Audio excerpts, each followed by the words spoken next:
So they sealed it up. With the kid in it? With the kid inside, yes. Jesus. Edinburgh loves its reputation as being a haunted place. Oh, sure. Yeah, it does. You got a place that was rife with death, pestilence, famine, disease, war, religious intolerance, you name it, and the castle was always right in the middle of it all. That's McKenzie Poltergeist. When people go in, it attacks them, it knocks them down, it scratches them, it cuts them, it bites them. There are hundreds and hundreds now of instances of that happening.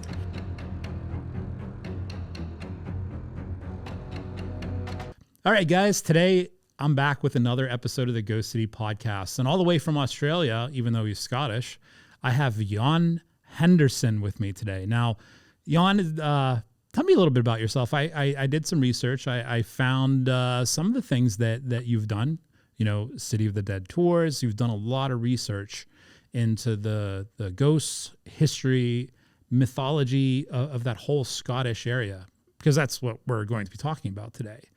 So, first of all, thanks for coming on the show. Thank you for having me. But what got you interested in this in the first place? I always enjoy learning why people got interested in ghosts and hauntings and all that stuff to begin with. Absolute coincidence. There was no rhyme or reason to it. I actually happened to be, I drifted around for many, many years doing all sorts of jobs. Mm-hmm. And I happened to be in Edinburgh in a pub. I was just having a drink, and there were two men next to me, and they were talking. They'd started a ghost tour in Edinburgh. This was many, many years ago. And they were like, this is going really well. We're going to have to start hiring people. Right. And I was right next to them. So I said, excuse me, because I was always looking for a job in those days. Right. I was like, I can do that. Right. And they looked around, and they're like, you see? I said, yeah, sure, I'd love to. Give me a try. So they hired me, and that's got them. And because once I started doing the ghost tours, I was taking people around historic Edinburgh, they began asking me questions about the history, and I didn't know anything about it. And so I started researching, and once I started, I couldn't stop. I was like, I love doing this. So I started my own ghost tour company, and I began writing history books. Well, for me, you know, I own a ghost story company as well. You know, for me, it's to the point now I've been involved in this so long. I still care about ghosts. I find them interesting, but the history side of what we do is so much more fascinating to me than going to look for a ghost or two. And I'm willing to bet that, you know, in an area, you know, like Scotland, where you guys have a lot more history than we do, I think that I wouldn't even know where to start. Like it would just be so exciting. Oh, it's just Edinburgh, especially. That's where we operate out of. It's got an astonishing history, but all of Scotland does as well. So, yeah, it's the same thing. We don't go around and tell people ghost stories. We tell them about the history of the place, and then we show them the haunted locations and hope that something will then happen to them or they'll see something. Yeah, well, the history is where it all starts. You know, for me here at Ghost City Tours, the biggest complaint that we get is there's too much history in our tours, and I always kind of take that as a compliment. I'm like, well, that sucks we got a 1-star review, but I'm glad it was because we gave them too much history. So how long have you been operating City of the Dead tours? City of the Dead's been going now for over 20 years, actually. Really? That's so it's well established now. And now that I live in Australia, I've started doing history tours of Australia as well, and that's quite fascinating too, because I live in Brisbane. Right. And Brisbane, the actual city itself, was founded in 1824, and the house I was living in Edinburgh was 200 years older than Brisbane. The city you're living in. When I got here, I was like, there's no history here. There's nothing.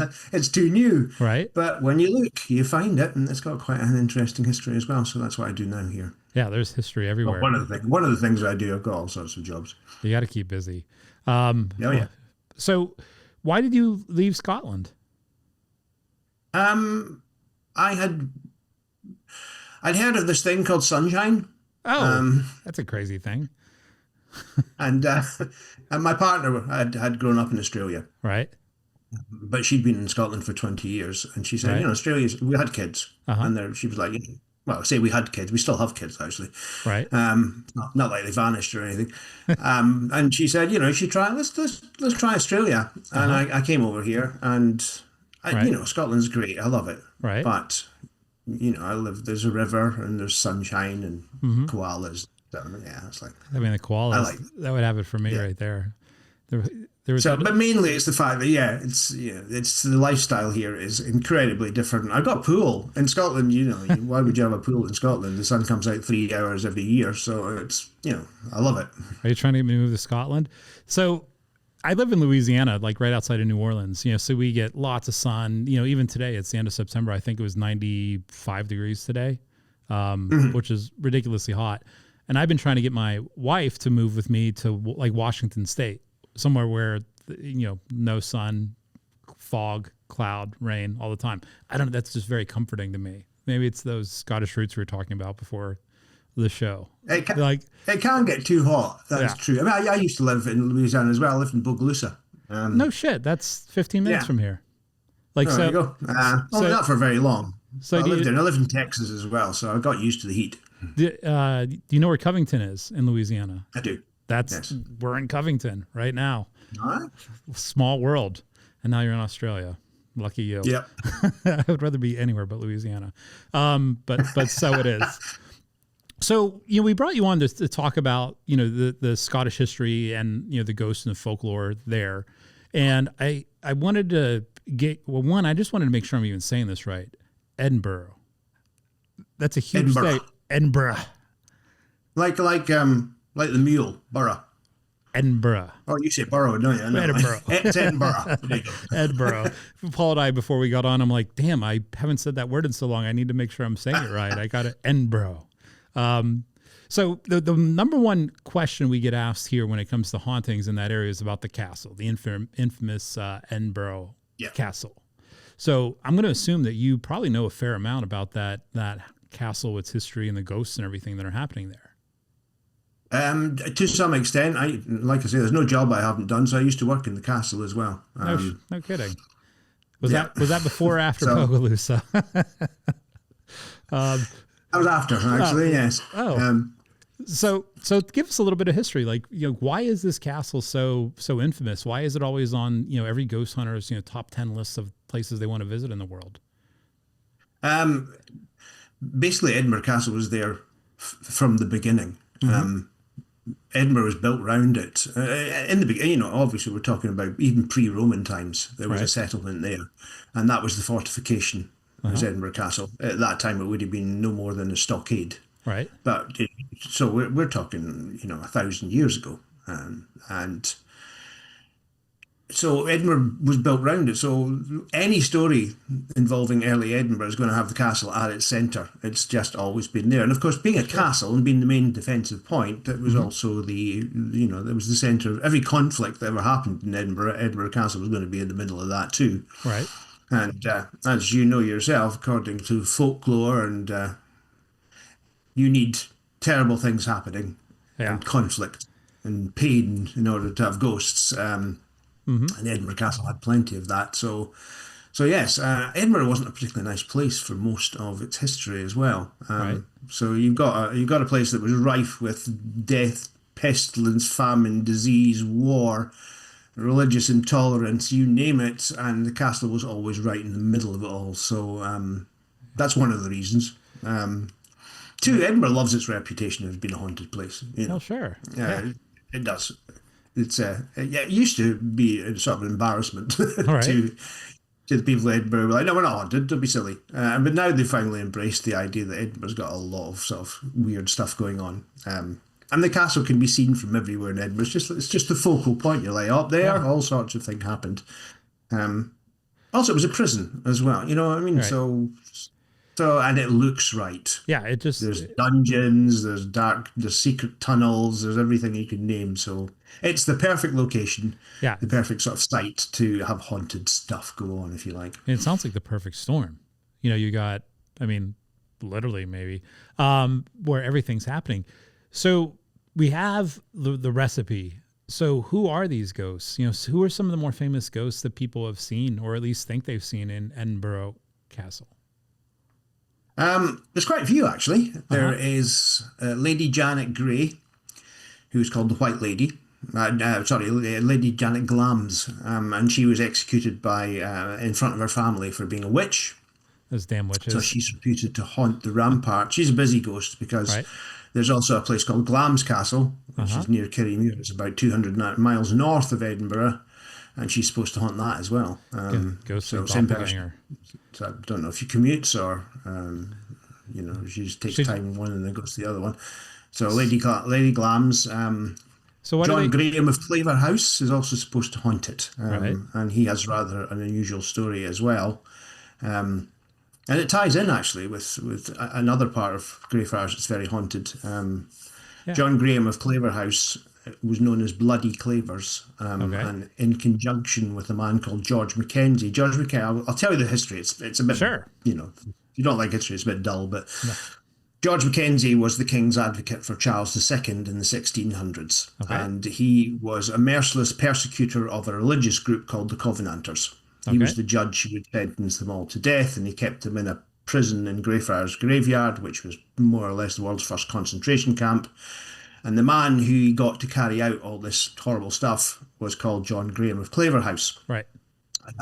So he'd be the one who actually persecuted and executed these Covenanters.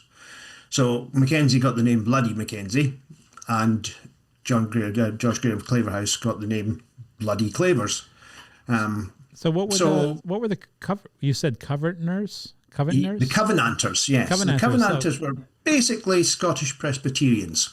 Oh, Who didn't like the idea that the king was foisting a sort of Catholicised version of Christianity onto them, and so they rose up against Charles I and helped right. basically dethrone him and have him beheaded.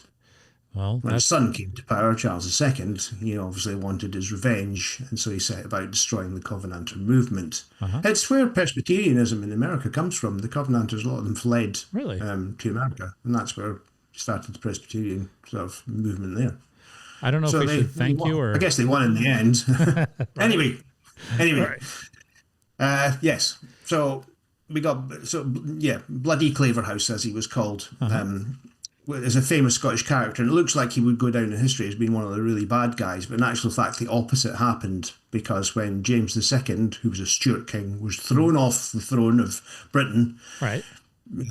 Claverhouse did an about turn, and he raised a Catholic army. He was anti-Catholic. He was anti, Right. he was anti everything really. And he tried to put, the Stuart kings back on the throne again. And he was killed at the Battle of Killiecrankie, leading a famous Highland charge.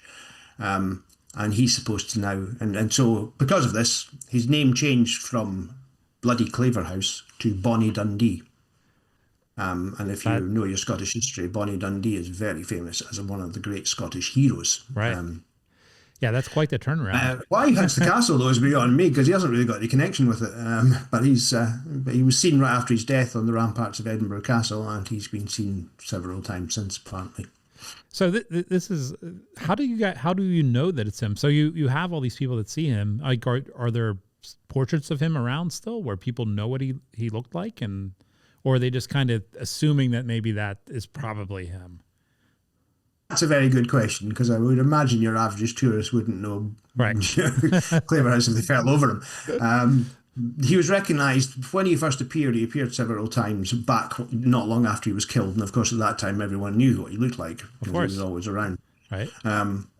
From that point on, no, there are pictures of him. Yeah, if you Google him, you can. There's a couple of portraits of him. But yes, I don't know why.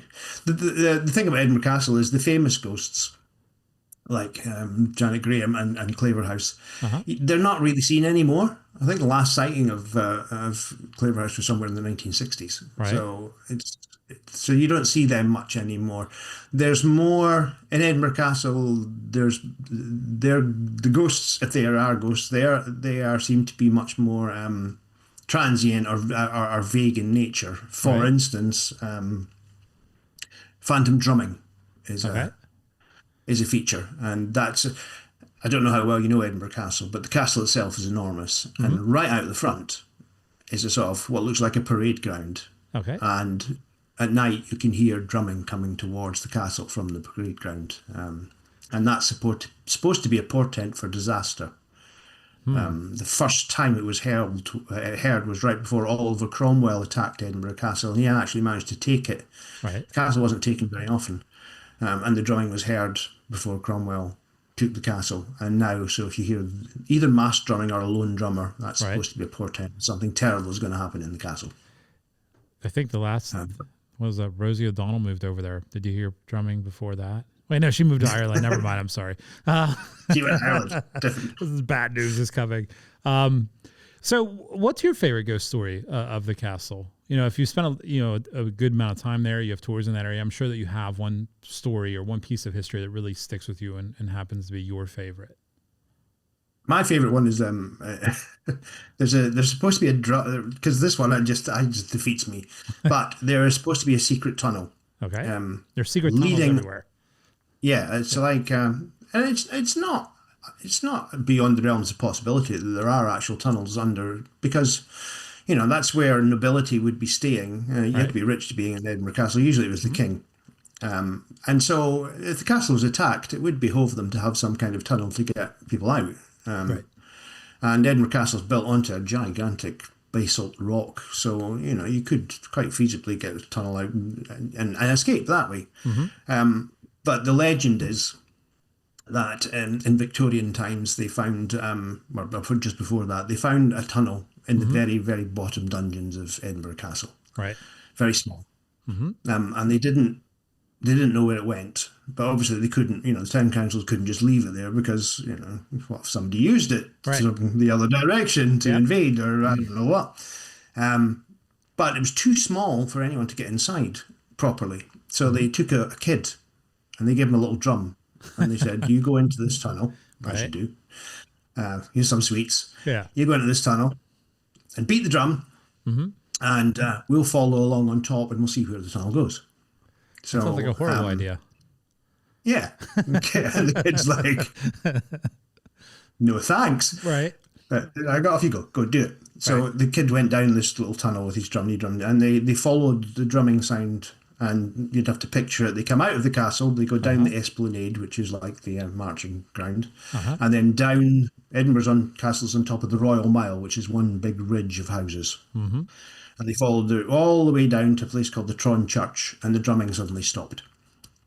They had a choice. They could send another kid in, and another, until finally they run out of children. Right. Or they could just seal the thing up. So they sealed it up. With the kid in it?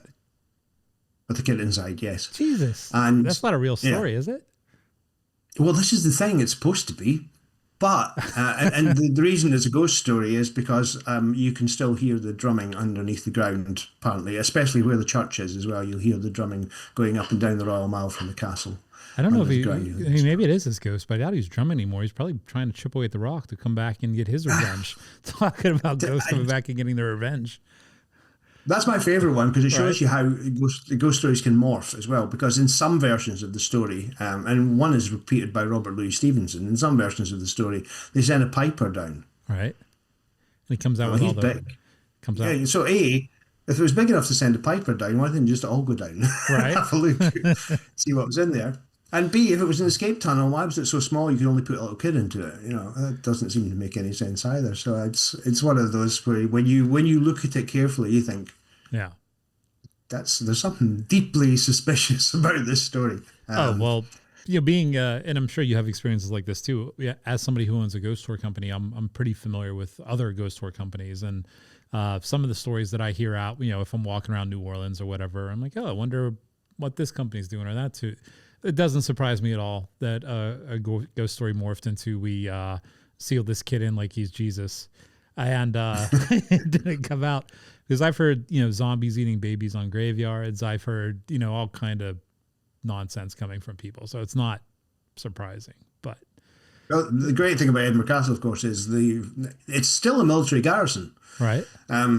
So if you say, is there an escape tunnel somewhere under there, they're not going to tell you, because if it actually is there, they're not going to admit to that, because it's a military garrison, and they're not going to say, yeah, here's a way you can get into the castle without paying the entrance fee. Right. So they're not going to admit to it. So it could be there. I suppose it is possible. I just don't think it's so small that you could only send a little kid into it. Right. Yeah, that doesn't make any sense at all. Well, it's not just the castle, though. All of Edinburgh, and I'm saying that slowly, Edinburgh has a reputation for being very haunted. And I'm sure some of it is just how old of a city it is. I mean, I do not know how old it is off the top of my head, but I know it's well over 1,000 years old, right? Like, Yeah. and just the amount of things that have happened there, it could fill a world's worth of books. So, I mean, I'm sure that explains some of it, but what outside of the castle? I'm sure Edinburgh has some other great ghost stories that don't involve the castle specifically. Yeah. Obviously, every city in Scotland, Scotland doesn't have that many cities, but every city in Europe has got its ghost stories, but and including Scotland. But Edinburgh just takes the biscuit. It's got I would say there are 4. Mm-hmm. There are lots and lots and lots of ghost stories in Edinburgh and in the other cities in Scotland. Stories where you'll say, this woman was seen in 1856 walking down the street, etc., etc. There's lots of those. Yeah.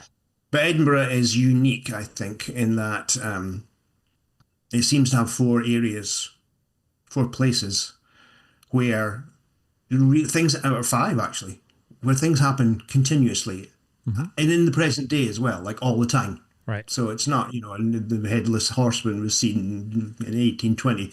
It's like, last week. Right. And it's continuous. And I would say there are 4 of them. One is just outside Edinburgh, and that's Roslin Chapel. Where have I heard that before? Was that will be familiar to people through the Da Vinci Code? I was going to say one of Dan Brown's books. Yeah. Yeah. That. So Roslin Chapel has its fair share of hauntings and stuff like that. It's about 10 miles from Edinburgh. So is the Ark of the Covenant really in there? So isn't that the rumor? Well, again, it depends. And we live in an age of misinformation, so it's hard to sort of, But yes, they did actually. They did ultrasounds on Roslin Chapel, and apparently there is a big sort of cavern underneath, looks like it's man-made. Right. So it could be anything in there, but they can't. Have they opened it? Haven't they opened it again? Nobody will say. But it's unlikely it's been opened because it's right underneath, and that would make it structurally. It's a very historic building. So that would make it. Building. I don't think they're going to go digging underneath it in case it falls down. So apparently, yes, there is a big sort of cavern underneath. Not huge, but enough to hide something like the Ark of the Covenant. So you never know. You never know. I mean, that's what Dan Brown theorized. But there are a lot of sightings of ghosts and stuff there, and friars, and there's a ghost dog. That happens a lot. You gotta love the ghost dogs. They're everywhere. I got one in my house. I'm pretty sure. Seriously. So, what other areas are those? What other of the 5 areas are known for ghosts there around Edinburgh? The other one is the real Mary King's Close. Now, again, I have to set a context for you. Edinburgh is built on a ridge, basically. Or the old town of Edinburgh is built on this huge ridge. You've got the castle at the top, and then you've got a big, long ridge going down with houses on it. But the ridge it's almost like a cliff on either side. Right. And so Edinburgh was like the most overcrowded city in Europe, well up until the late the 1700s, 1800s even. It was absolutely horrendous. No room to there was a protective wall around it called the Flodden Wall for a couple of hundred years as well, so they couldn't expand. Right. So everybody was crammed in together. So they began to dig down and sideways into the Royal Mile, as it's called, and so it led to what's called the underground city. Which is all these tunnels and vaults all underneath the Royal Mile. Right. And that gives rise to a huge amount, because obviously living there was absolutely horrendous. That gave rise to 2 different areas. One is the real Mary King's Close, which is an underground street in Edinburgh on the Royal Mile, and that's got a fiercely haunted reputation. There's a little ghost girl, supposedly. That's the one that's most frequently seen, like all the time. But yeah, it's got this real haunted reputation as well. Again, strangely enough, based on things that didn't actually happen. It's called the Plague Street. Okay. And the legend is that when the plague broke out there in the 1600s, everyone was walled up inside and left to die. And that's why it's so haunted. But that actually didn't happen. They were cared for. Most of them were evacuated. But it didn't actually happen. And, the legend is that it was abandoned after the 1600s. Right. And and just left to rot. But no, there was somebody living up in there until 1928. So, but it hasn't stopped having this real haunted reputation So and people still see this little girl to this Right. day. And also he was a saw maker called Andrew Chesney was the last person to leave in the 1920s, Right. and supposedly you see him and various other figures. So that's one. Right.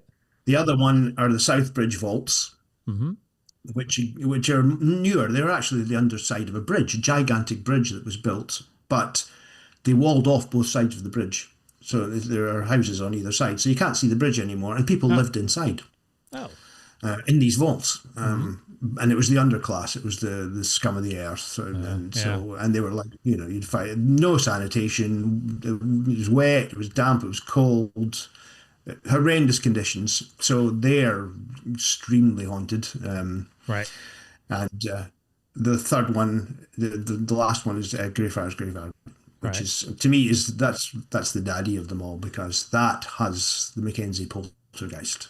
And So the McKenzie Poltergeist is the best documented supernatural case of all time. I'll So be. that's quite a lot for one city. It is. In Yeah. the McKenzie one, I'll be honest, I do know about it, and I know a little bit about it, but I do not want to proclaim myself an expert or anything like that.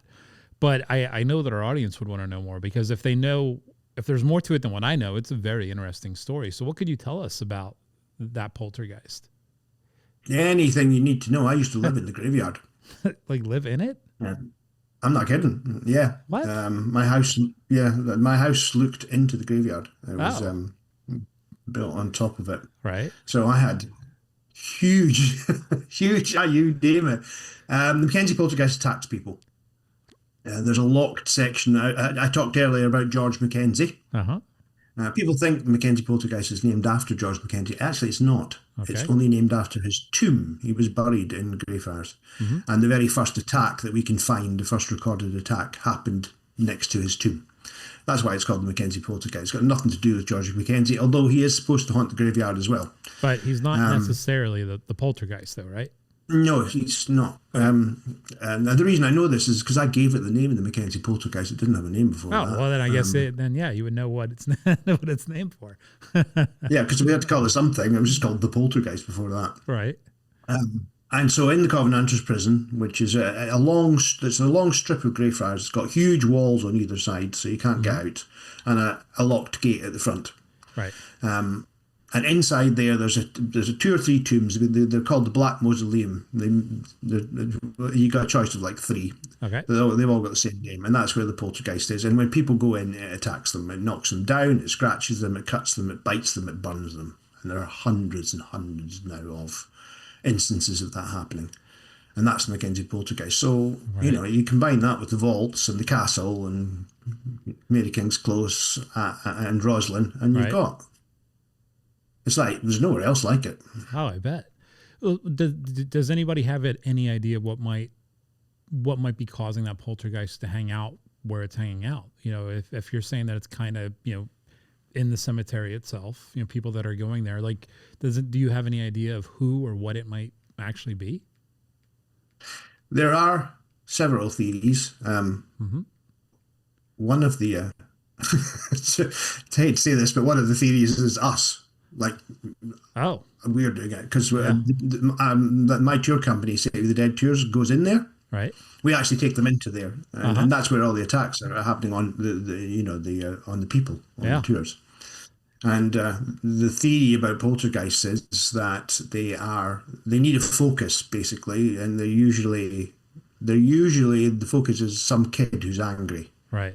And his parents won't let him go to the fair, so he gets annoyed and he manifests this thing, and it hurts the parents, and he says, "There you go, that's my subconscious doing that to you." Right. That's what a poltergeist is supposed to do, because you don't see it. No one's ever seen the Mackenzie Poltergeist. It just physically hurts people. The theory is that we're doing it because we would bring people in every single night into these tombs, and so the poltergeist had multiple focuses, if you like. And we actually stopped. Here at Ghost City Tours, we actually got blamed a couple months ago for burning down a plantation and for prisoners escaping in New Orleans. I swear to God.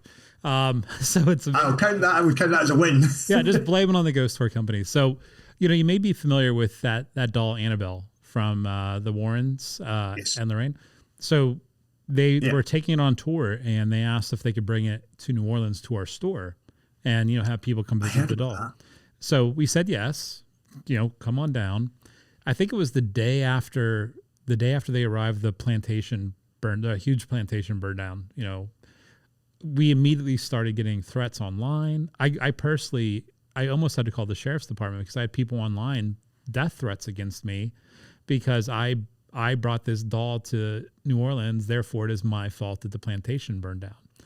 And then the next day, I heard about the tour with the doll and everything. I didn't know you were involved in that. That's fantastic. That's well, me. Not the burning down part. That's not fantastic. No, hello, nice to meet you. That was me. But then the next day, the prisoners got out, and once again, Tim Nealon, I was in the news. Tim Nealon Ghost City Tours. If you look that up with Annabelle, you'll see me. I had to give comments, and it's so absurd. I actually had to give comments online telling people that no, I did not burn down the plantation because I brought I always pick on Louisiana because they're not the brightest people here. And I was like, I just couldn't believe that's how low their IQ goes. Not all of them, not everybody. I don't want to get more death threats here, but that they thought that it was us. So yeah, I understand with you guys getting blamed for the McKenzie ghost because people are always looking to blame somebody for something. So. We've avoided most of the criticism. The main thing we got in trouble for was, and it's almost the same thing, was fires. Right. The whole area around Greyfriars is plagued by fires. Right. And I'm not talking little fires either. So far, there was an explosion in the Cowgate next door, which took down like half a street, and then the other half of the street burned down. I think that was in the 2000 something. Right. The buildings behind the Covenanters prison burned down. Mm-hmm. Round the corner, the Cowgate, the grass market, there's a huge fire there. My house burned down. In the graveyard. I'm not laughing at any of these fires, by the way. I don't think the fires are funny. It's just the certain. No, people died. Yeah, it's just so the we did get a lot of crap for that. Because they were like, if you're causing the poltergeist and the poltergeist is causing the fires, then this is not good. Also, there was an exorcist who came out and he died, so we got a bit of stick for that as well. I wish I had that power, but no, I don't think a ghost tour company is capable of. No, neither do I. Yeah, I don't think so either. Well, you have to say that for liability reasons. If you really did do that, and you can't say that on here. So, one of my, I was listening to one of my tour guides, which said, he's like, if something does, because it attacks people, if something does happen to you, and you get hurt or badly hurt, try suing us. Say you were attacked by a ghost on a ghost tour company, see how far you get. I was like, okay, well, that's not the best way to put it, but yeah, you have a point, really, don't you? I mean, over here in America, if we told people that they got attacked on tours, we'd probably double our business in the next 6 months. They're crazy people. They want bad stuff to happen. I remember, a couple of years ago, I think we had only been in business for about a year. It happened in Savannah. One of the gentlemen on our tours had a heart attack and died on our tours. And the newspaper put an article out that said, this man passed away. And for whatever reason, they put the name of my company in there. We literally had people calling and requesting to go on that tour because of that. Like, they were like, oh, we heard that guy died on that tour. That's the one we want to take. And I'm like, I'm happy to sell you tickets, but that's kind of like a fucked up way of picking your tour. I want to go to the one where people die. And it was just I guess if something like if something like that happens, it's like people are like, oh, okay, they really do have something, and if I get hurt, I get hurt. But at least it's actual proof that there is more to, maybe there is life after death, and it's like an affirmation of the things that they want to believe. And if it takes them getting knocked over for that to happen, at least it's proof of something that they want to, And so yes, it's the same thing. People come on our tours because people get hurt, not because they don't. So, I didn't bring you on here to talk about the ghost tour stuff. Yeah, sorry. Actually, no. That's not. I'm not saying we shouldn't talk about it, but that's why I was going to apologize for asking you a few questions about how the ghost tour industry works over there in Scotland. Because here in America, it is an absolute shit show. Like the amount of infighting and people that this company hates this company and that company is trying to sabotage all these companies. It's like you really could make a reality TV show out of ghost tour companies in America. I'm surprised somebody hasn't done that already. Is it anything like that in Scotland, where are you all guys all just happy getting along and all that. That's exactly how it is. Really? At one time, it was fine. There was only 2 or 3 companies. Uh-huh. We're one of the oldest ones, so that was okay. Right. But the more, the more word of Edinburgh's haunted reputation spread, the more companies there were. Right. And yeah, everybody was at each other's throats. I don't want to take a moral high. We don't do that. Right. Just not because I want to sound noble or good or anything, but Right. life's too short. Yeah. So we concentrate on being better than everybody else, and if we could do that, then we'll win. It's simple as that. But yeah, none of them like each other. Yeah. They pretend that they do. They're all like, we all say hi to each other as we go past. The tour guides all get on fine with each other from different companies. Yeah. They don't care. Yeah. They're all waving to each other and stuff. But it's the upper and the bigger the company, or Yeah. especially it's a franchise, the more they tend to be like, we'll see if we can get rid of the competition. And I'm like, Yeah.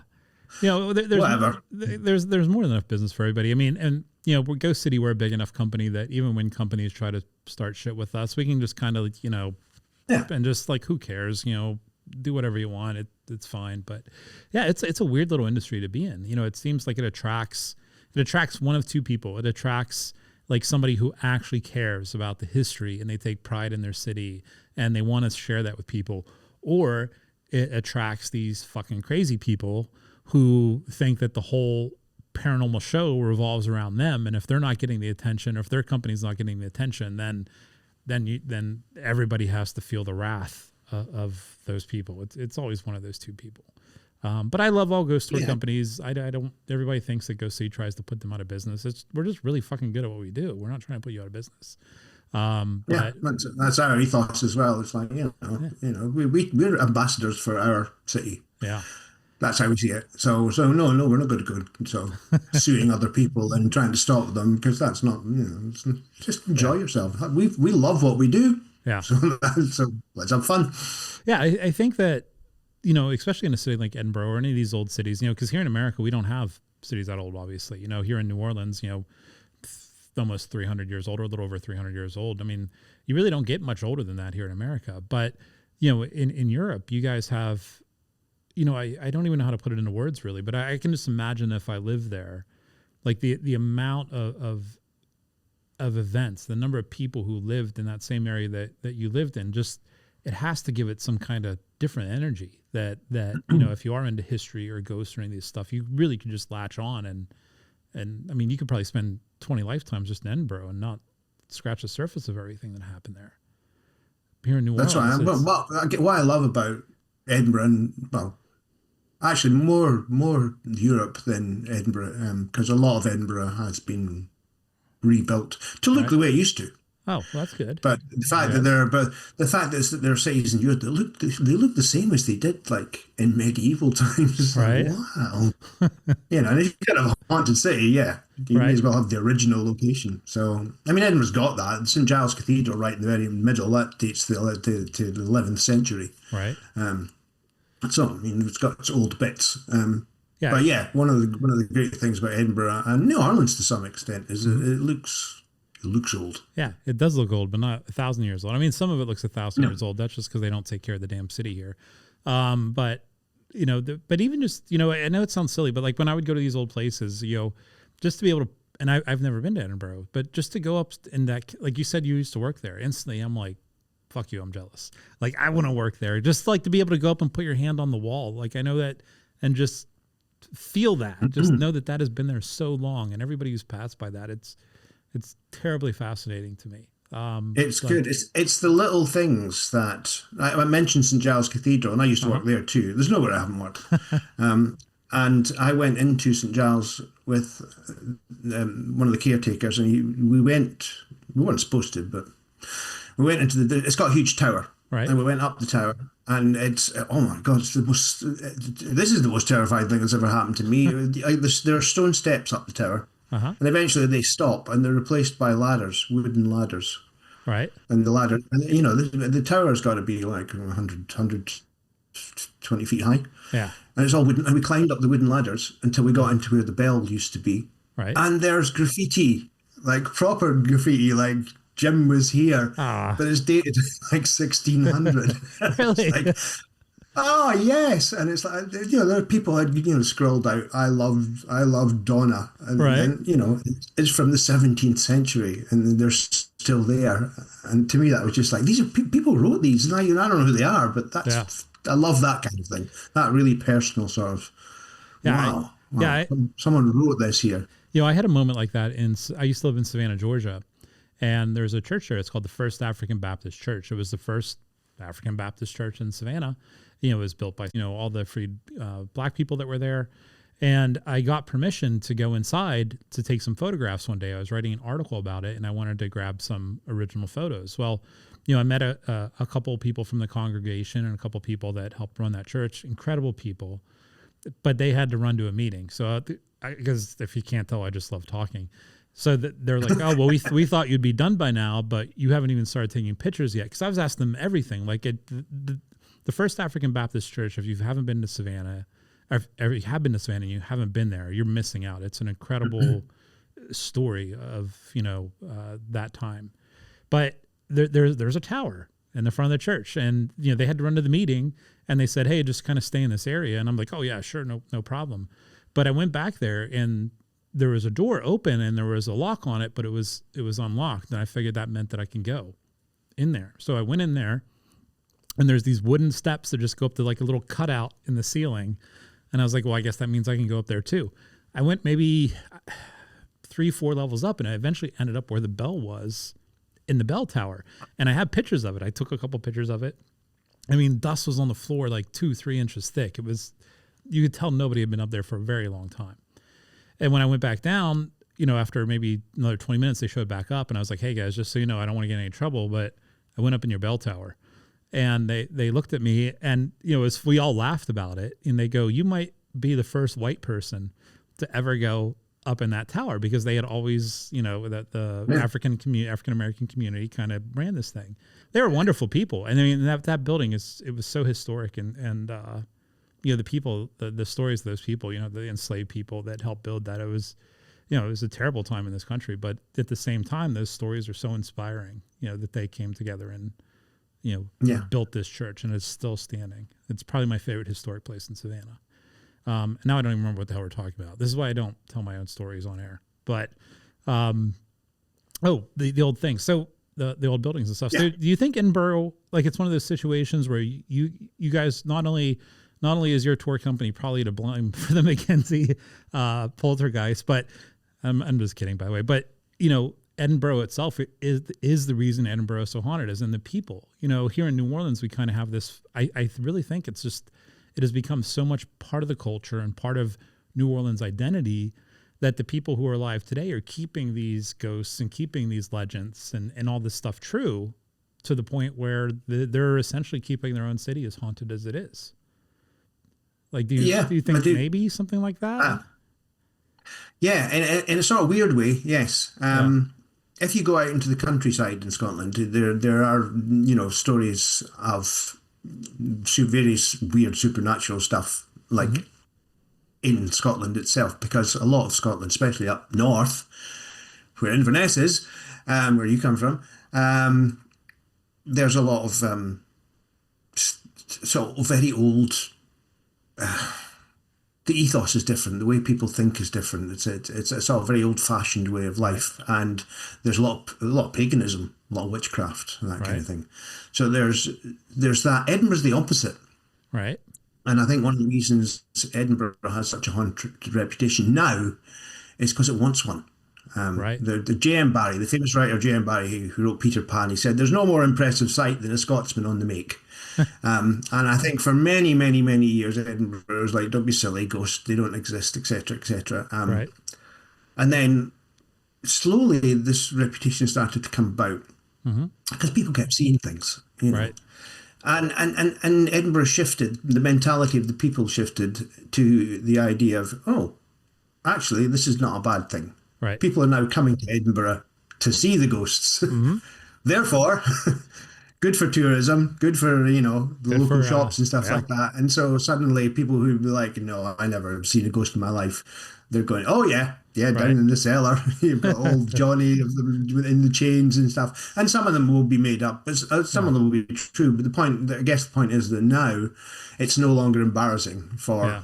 people in Edinburgh to say, yes, we've got haunted stuff going on. They actually now relish that, because it's given them yet another reason why people want to come to Edinburgh, another reason to be famous. So they've really embraced the whole idea of, yes, this is one of the most haunted cities in the world. And once you embrace an idea, you start looking for proof. So instead of denying things went on, or yeah, no, I'm sure that noise in the cellar is just rats, they're now like, ooh, maybe it's not. Maybe it's Right. something else. And they look at their own history, they try and find out the bad things that have happened. So now you've got lots of local historians in Edinburgh as well who are finding all these horrible things that happened. You know, what could be Right. the reason for this thing that you see down here? Oh, well, I've discovered that this person was executed round that corner. And Right. Must so be you get a that. lot of that going on. So I think that's one of the reasons why Edinburgh is like that, because it's a very cosmopolitan city and a very secular one as well. There's, it was fanatically religious for most of its history, but it's not anymore. Right. But that sort of stays as well, if you like. So it's really different for if you go to the north, if you go up to the sort of wilderness of the north, and you talk to people in the villages and stuff there. Right. So making them sound like villagers from Frankenstein. They don't have pitchforks, but Right. you talk to the little village, and they've got a very different take on it. They're like, yes, this is a land of mystery. This is a land of, and they really genuinely believe that. Oh, I was going to say, just last week I was interviewing an author. Her name was Leslie Bannatyne, and she has written all these books about, where did Halloween come from? We're getting ready to Halloween. And she made the point that a lot of the history of Halloween can be traced back to that part of the world. They, for thousands of years ago, they, gathered, Paul might remember a little bit more than I remember, but they gathered before winter, to kind of come together to make sure everybody could survive the winter. And that's kind of where Halloween started. And that's also where, all these stories about entities coming out of the woodwork and, and she didn't say trolls, but in my head, like I'm imagining the trolls coming out and you got to throw in a leprechaun or two, right? Even though you're not Ireland, but in my head, it's all the same, right? And you're like, no, but It's all Celtic when it comes to that kind of thing. Yeah, they're similar. But it does seem like that part of the world is responsible for a lot of, I mean, it's not bad at all, but responsible for a lot of these folklores that kind of get transplanted in other areas of the world. Like here in America, we have a lot of folklore stories that when you really start digging into it, it can trace its roots back to Scotland, especially that northern part, like you were saying. Yeah. And things like Halloween and stuff like that. Again, it's partly Christianity's fault, because rather than they wanted, the early Christians wanted to wipe out sort of all traces of paganism, Right. but rather than just destroy it, they co-opted them. yeah, So so Halloween is All Hallows Eve. It's not supposed to be a huge celebration in itself. It was just supposed to be the day before a religious festival. Right. Hallows Day, right. and because people like a good time. Rather than, now, does anybody know it's Hallows Day the day after Halloween? No, they don't. They all celebrate Halloween instead, which is the old pagan festival. And the same, and the same thing, Easter as well. Right. And that's all. That was a pagan festival. Christmas was a pagan festival. And they were celebrating, and when sort of the Christianity took them over, if you like, Right. they would still be celebrated in places like the north of Scotland, but they wouldn't be celebrated as a Christian festival. They would still be celebrated as a pagan one. Right. Well, yeah, it's Until some Christian wandered past, and then they go, oh, no, we're celebrating Jesus' birthday. Don't worry about it. right. Yeah. Happy birthday, Jesus. Yeah. So, it just popped in my head. When I was a little kid, I was a huge dinosaur lover, and you're probably already seeing where I'm going with this as soon as I said that. Not in the slightest. But, No. okay. So, the thing that actually got me into this whole weird world, ghosts, cryptozoology, like I'm like a Bigfoot fanatic now too. I'm one of them. Was actually the Loch Ness Monster. That was the first. Okay. That was the first like strange thing in the world, in this ghost cryptid world that brought me into this.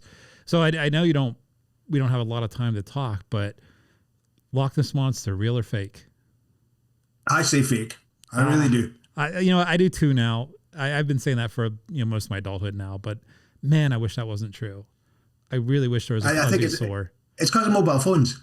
Right. Like, because there's a village called Drumnadrochart on the shore of Loch Ness, right? Uh-huh. Everybody's got a mobile phone, and if you Right. take a proper picture of the Loch Ness Monster, you're going to make a fortune. So Yeah. you think one of them would, but it never happens. Yeah, that is one. Like, I could even give up on the idea of Bigfoot if the Loch Ness Monster was real. Like, it was a real plesiosaur dinosaur living in a lake. That would just be the ultimate. Yeah, I'm sad to have to agree with you. I do think the Loch Ness Monster is a bunch of hooey at this point. They say it's like large eels or something, they think. It's just too... It's too much, and there's so many tourists as well, like millions. You think somebody would take a picture? We've got Bigfoot in Australia though. Yeah, the Yowie, I think They're called Yowie. Yep. And there's plenty of big, huge open spaces. I mean, there's bits of Australia have still not been explored, so yeah, it's possible. I think I've seen a map or two of Australia. I think the one that really stuck out with me, and that's the first one that popped in my head. It was obviously a land area map of Australia. And everything was orange. And then where people lived, it was green. It was literally like a little bit up here, a little bit over here, and like a little over here. And then all of it was orange. Like, just nobody lives there. There's no one in the middle at all. Nobody. Yeah, I've never been to Australia, but it's one of those, I used to have, actually, my ghost tour company, there was a guy named Nicodemus. That was his real name. He ended up being one of my best friends. He was my first ghost tour guide. And he was from Sydney, and everybody always picked on him on the tours because they thought he was doing a fake. They said he was doing a fake British accent. He's like, "I'm Australian, honey. Like, this is me." But yeah, so I was supposed to go there with him and his wife at one point, and then he passed away. But yeah, I heard a lot of good stories. Yeah, it happens. So are you planning on staying in Australia for the foreseeable future, or are you an Australian now and forever? I'm an Australian citizen now. Well, dual citizenship. I've got British and Australian citizenship. So I go back. I go back to check on the tours, and I go back. I've got a son who lives in Scotland. He's an adult now, and right. I brought him out a couple of times, and he just He's like, it's too hot. I don't like it. Yeah, he went back. Yeah, I like that vampire weather. The foggy, cloudy days and stuff like that. My wife and I, I've been working a lot the last couple of years, and her and I have agreed that twice a year we're going to take a 2-week vacation. So we're actually going to be going to either Ireland or Scotland next June. We haven't decided what, but she I think wants to go to Dublin. I've been wanting to go to Edinburgh. Like, I've never been there. I've actually never been to Europe at all. I'm one of those losers. But it'll be our first. Well, she grew up rich, so she's been over there a lot. But it'll be my first trip to Europe. So I'm hoping that I can convince her to go to Edinburgh instead of Dublin, or maybe both. If you go to Edinburgh, Dublin's great as well. Dublin's very nice. Right. But if you go to Edinburgh, email me, and I'll make sure you come on one of our tours as a guest, and then you can say things like, "Don't think that's very good," and I think you'll find I'm an expert. I'm not a guide. I am not going to critique a guide. I've given 2 tours in my entire ghost tour company. I literally, I'm the guy who owns it. I do really well with marketing and advertising. I'm a software engineer, so I use all that to give my company a lot of advantage. If I was a tour guide at Go See Tours, we got sued out of existence. I have a very hard time keeping my mouth from saying vastly inappropriate things. Thankfully, I was not a tour guide. But no, I would love to go on one of your tours if we come over. And maybe you'd be in the area or something. We could go to one of those pubs you're talking about if you happen to be over there at that time. I'd love to hang out and chat, and especially with somebody who's put so much work into understanding the history and the culture of where you're from. And I think that's so important today, where most people don't care about history. I mean, if we're being honest, it's kind of sad. I always tell people that here at Ghost City, and I'm willing to bet you feel the exact same way. It's not so much that we're a tour company, we're a history company. But we have to use the ghosts to lure people in, because if we just say, come learn about the history of Savannah, we're going to have like 4 people, but if we say, come learn about the ghosts of Savannah, there's some nights in Savannah, we'll have 6,000 people on our tours, No, that's very true. We've tried to do history tours as well. Nobody comes on them. So we just go back to the ghost. They're history tours. You're right. Yeah. But we just call them ghost tours, and then people come. But they're happy. Yeah. Because they want to know the history. They actually do. They just don't realize they do. Well, yeah, because they think, history is boring and stupid, and, it's, they have flashbacks to when they were in like, third, fourth, fifth grade or whatever. And that probably was boring. But when you're in the place, I know it's so cliche, but the history comes alive.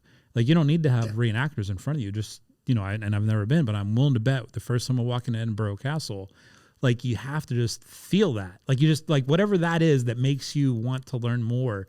Like what happened here? Who was here? Like this chair, who sat there? Like, all, like, you want to, like this isn't fake excitement on my part. Like, I genuinely get excited. I love going into those old historic places and, trying to understand what happened there, I might actually cry. The last time I was in a historic building was I visited Abraham Lincoln's house, and I did have tears coming down my face. Like, it was so emotional for me. So, I love these places. But, well, I don't want to keep you all night. Actually, it's morning for you, right?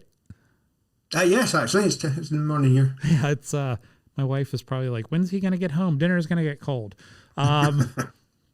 It's fine. It's probably not very good, anyways. Love you, honey. It's 8:30 at night. I'm just in a feisty mood. I love her cooking, actually. But I really do appreciate you coming on, talking about Edinburgh and the castle and the ghosts and what you're doing and stuff. If people wanted to, I know that you've written a couple books, and I know that, you obviously have the tour company. Where can people find more information about what you do, or more information about your company if they're going to Edinburgh? If you look up, there's two things to look up. What the tour company is called City of the Dead Tours. So cityofthedead.com will tell you everything you need to know. Mm-hmm. I write books, up to 40 books now. No shit. I write books under the name Jan-Andrew Henderson. So just Google Jan-Andrew Henderson, Wikipedia, whatever. It's all there. And that's all the books. And there are books about supernatural stuff, but also I write thrillers. You name it, I write it. If somebody had to pick one of your books to two start main with, jobs. If somebody had to pick one of your books to start with, which one would you recommend? I would recommend it's a horror novel called Father Figure, and it's actually about the McKenzie Poltergeist. It's based on true incidents. It's not actually true itself, because if it was true, I'd be arrested by now. Right. But it's a horror novel about the McKenzie Poltergeist. That's the one I pick. It's not the best thing I ever wrote, but it's certainly, for what you're talking about, the most appropriate one. Yeah, I bet. Do you think that you are the McKenzie Poltergeist? I bloody hope not. I needed to stay in Edinburgh. No, I got to throw you for a loop there at the end. I'm certain you're not. But all right, well, we'll definitely get those and put them in the show notes so people can find out more about you and what you have going on. And that you said that now that you're in Australia, you're doing history tours down there. Is that something that you're doing for a business, or is it just for fun? No, it's just like you were saying. Like I say, I write books for a living now. That's what I do. But it's boring. Well, writing isn't boring, but I'm sitting here all day on my own. Mm-hmm. Just that's all I do, and I don't interact with people at all. So I started doing just in the last 2 or 3 months. I started doing little tours, history tours around Brisbane. Right. Just so I get out, it's the sun shining, there's a river running alongside, and so I go out and I talk to people, tell them the history of the place, and it gives me it's also it's good exercise. Right. I get paid. I talk to people. Right. I sit at the end with them and we have a drink overlooking the Brisbane River with the sun shining. Can't beat it, really. So that's why I do that. Well, you got to get out of the house. Yeah. Get that sunlight. All right, Jan. Well, I do appreciate you coming on the podcast. I don't feel as bad because it's in the morning. I for some reason I was thinking it was like late at night and you just had really good lighting in your house. Not 11:30. Sun's pouring in the window. All right, but I appreciate you coming on, and like I said, we'll try to send people your way. Maybe we'll get over to Edinburgh and maybe take a film crew with us and have some fun with your tour company over there. I'd love to explore Edinburgh with the people who really know what's going on there. Anytime, if I'm in Edinburgh, I'll show you around. I'm also an expert on the pubs. I heard that you guys like pubs. Dark beer. Yep. Is it the Guinness? I'm a wine drinker, strangely enough. That's another Australian thing, I'll tell you. But I can certainly take you around the best pubs. I know them all. Yeah, let's do that sometime. All right, well, I'm going to let you go that we can get on with your day, and I can get home and have some dinner. But It was really, really nice meeting you, and maybe we'll come back again and do this some other time. Anytime. All right. Thanks so much, Jan. And Thank you very much. You enjoy your day. You too. All Bye-bye. right, bye.